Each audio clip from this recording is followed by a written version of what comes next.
本音はどっちも最高。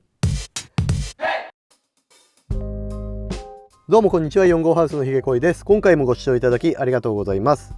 今回は XE4 につけた時の XF35mmF1.4 と F2 を比較していきます。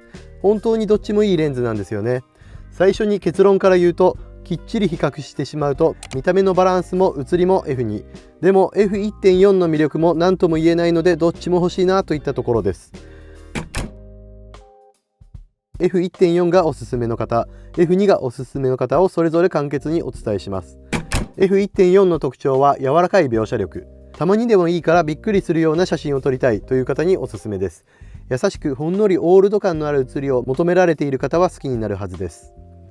F2 は万能、そして XE4 にめちゃめちゃ似合います。F1.4 より寄ることはできませんが、物撮りなど描写力、解像力が必要ならこちらを選ぶ方が良さそうです。オートフォーカスも早く、動画にもどちらかといえば向いています。共通して言えることは自撮りができる画角ではない。そこを求める方は別のレンズをという感じです。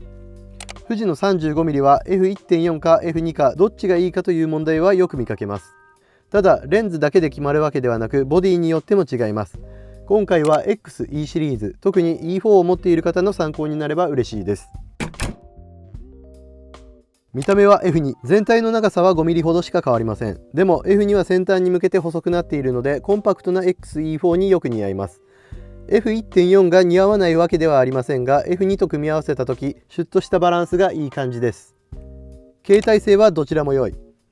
重さは F2 の方が 17g ほど軽いですが、これぐらいなら誤差レベル。僕の好みですが F1.4 はフードをつけたくなるのでどうしても大きくなってしまいます。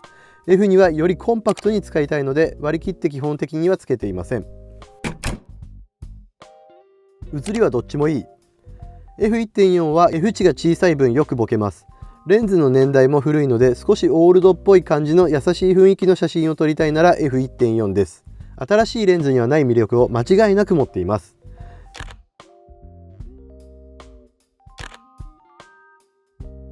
F2 はカリッと写ります。個別レビューでも描写力が高く優等生的なレンズという表現をしていますが、でもあくまで F1.4 と比べた時という意味です。開放から解像感も高く、四隅もシャープに写ります。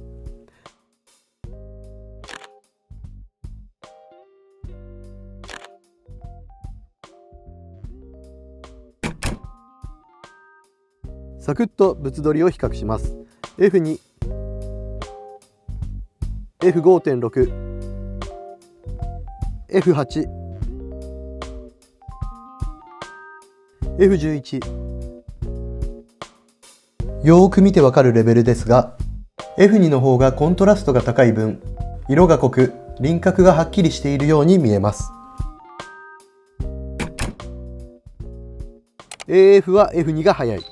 でも XE4 に合わせるとどちらも困りません。 F1.4 は全群繰り出しといってレンズが前後に動く仕様なので、挙動分少しだけ遅れを取ります。富士ばかり使ってきた方は XE4 との組み合わせは全く問題ないですし、なんなら昔から使っている方にとっては爆速と感じるはずです。暗所も少し比較してみました。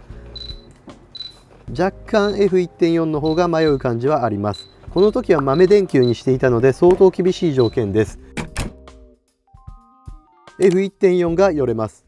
最短撮影距離は F1.4 が寄れて、最大撮影倍率は F2 の方が数値は高いです。実際に撮影をして比較してみるとこんな感じ。F1.4 の方が寄れることがはっきりと分かります。ただし F2 の方がキリッと映るので、最短付近で撮るような描写力が必要な撮影は F2 の方がいいかもしれません。ボケ量を重視するなら F1.4、 万能さやオートフォーカスを撮るなら F2、動画は YouTube のように三脚に固定して撮影をするなら F2 がおすすめです。 F1.4 がおすすめできないわけではありません。 F1.4 は全群繰り出しのレンズなので、何度もピント位置を調整する挙動が起こることがあります。その点だけは注意しないといけないかなという感じです。僕はそこまで気にしていないので F1.4 でも撮っていました。 Vlog などにはどちらも向いていません。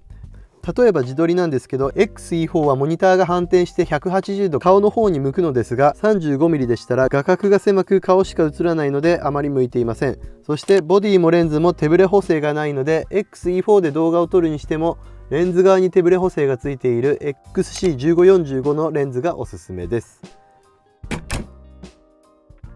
F2 の方が2万円以上安い。レンズの価格は A 社で比べると F1.4 が6万7000円、F2 が4万3000円、中古だったら F1.4 が6万円前後、F2 が3万5000円前後。ボディはもう中古しかなくさらに適正価格ではないですが E シリーズは本来10万円にギリギリいかないくらいという価格設定です。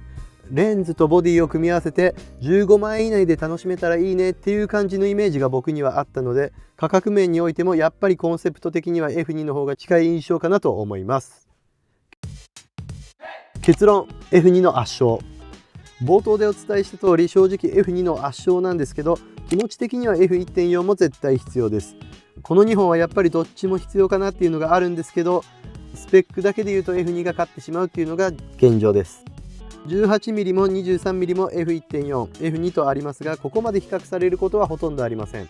サイズ感も全然違うので 18mm や 23mm はターゲットが分かりやすいからです。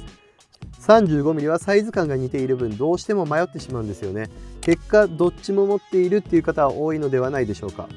余談ですが今は 33mm は 30mm マクロ、さらにはノクトンや他のサードパーティーレンズもあるので選択肢はもっと増えました。しっかりめに撮るなら 35mmF2、お値段を出せるなら新しい 33mm、 柔らかい描写を楽しむなら F1.4、 オートフォーカスがいらないならノクトンっていう感じですね。あくまでこれは一例ですが富士の 30mm から 35mm はかなり充実しています。今の気持ちを正直に言うともしお金がたくさんあるなら F2 は 33mm から 30mm に買い替えたいなという気持ちはほんの少しだけあります。35mm F には解像度やオートフォーカスの性能、防塵防滴、あらゆるスペックで差をつけてきたところがあるので新しいレンズが出るたびに選択肢は分散します。いいレンズだとしても仕方のないことかなと思います。ただレンズのデザインを考慮すると XE4 は 30mm や 33mm よりも 35mmF2 の方が似合うので本当に悩みはつきません。F1.4 は他のレンズに劣る部分は間違いなくあります。でもこれからも長く愛されるレンズのような気がしているのは僕だけじゃないはずです。F1.4 は今回完敗でしたが唯一無二感があるレンズは強いなと正直感じました。スペックだけでどうにもならない部分もあるんだなとやっぱり感じます。最後の最後になりますが先日コミュニティで F1.4 と F2 どちらが好きか質問をしました。結果は F1.4 の圧勝。割合的には最初から最後までずっと7対3ぐらいで F1.4 が人気でした。ただ一方でコメントをしていただいた方は写りに関しては F1.4 が魅力的で見た目のバランスや防塵防滴など機能面で F2 を選ばれているという意見でした。今回アンケート機能をやってみてコメントを普段しづらい方にとってはサクッとできていいのかなと思いましたのでまたやっていきたいと思います。皆さんまたご意見を聞かせてください。それではチャンネル登録もよろしくお願いいたします。ご視聴ありがとうございました。ではまた。